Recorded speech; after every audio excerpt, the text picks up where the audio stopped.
Hi, my name is Nuwani Nirodha. First, I'm going to discuss what an agency relationship is. It is a relationship between principal and agents. An agency relationship occurs whenever you got two people and one person is doing work on behalf of the other person.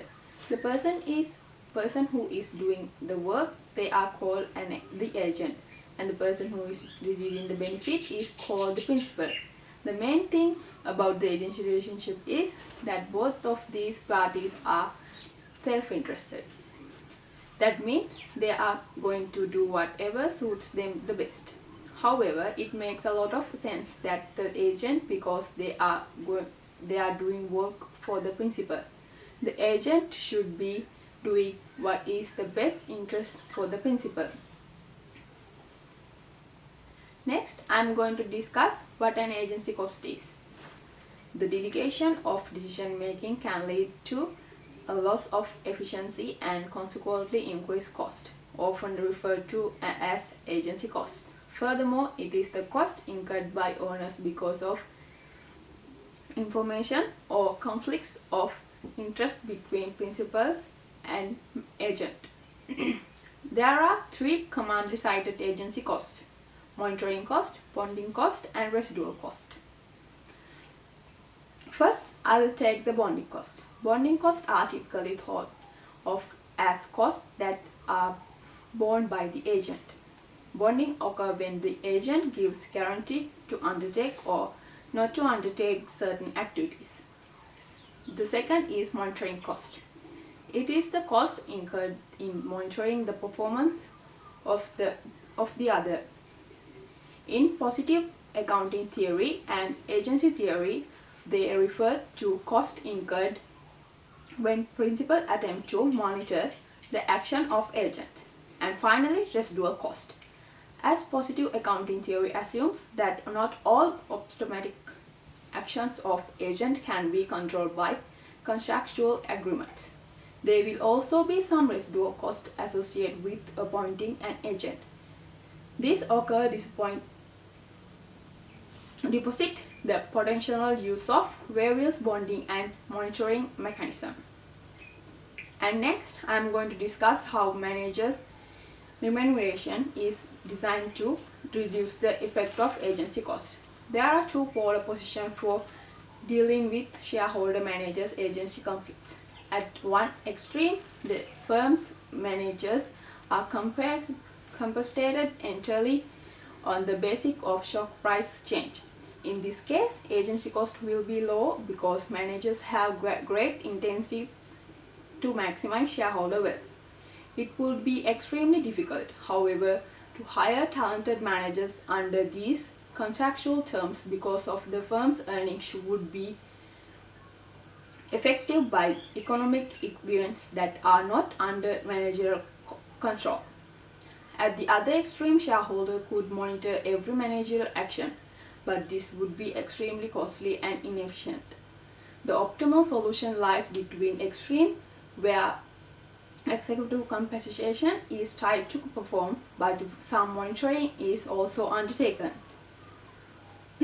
Now, we are going to discuss some examples of short-term and long-term incentives, which are included in the management remuneration. We are also going to explain how of each them reduce agency cost. First, I am going to take short-term incentives. For example, annual incentives, bonus, commissions, and the like to reward the individual employee for achieving certain goals over a short-term period. The measurement period of short-term incentives is most often quarterly, semi-annually, and annually.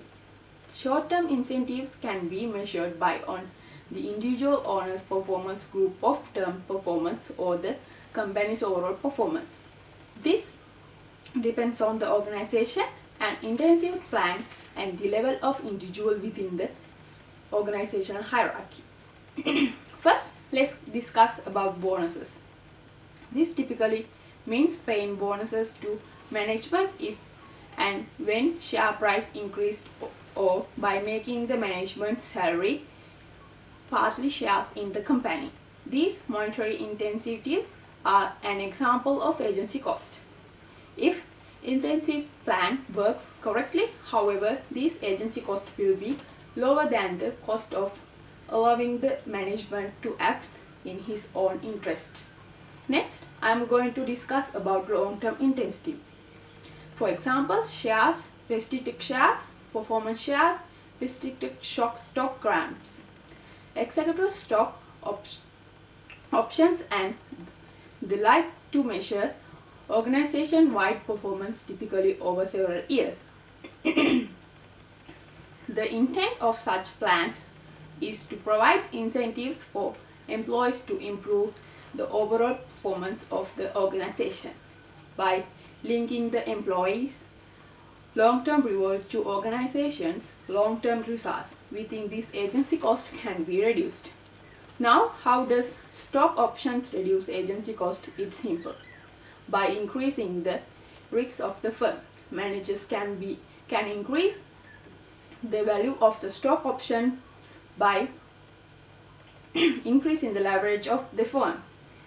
The executive might increase the risk of compensated with stock options. They will have an incentive to increase firm variance so as to increase the value of the stock. The executives can increase firm variance directly by taking on term variance increasing investments. The executive can also increase firm variance indirectly through increased leverage. Generally speaking, if leverage of the firm is increased and firm variance will also increase, the outcome of this will be reduction in agency cost. This is my reference list.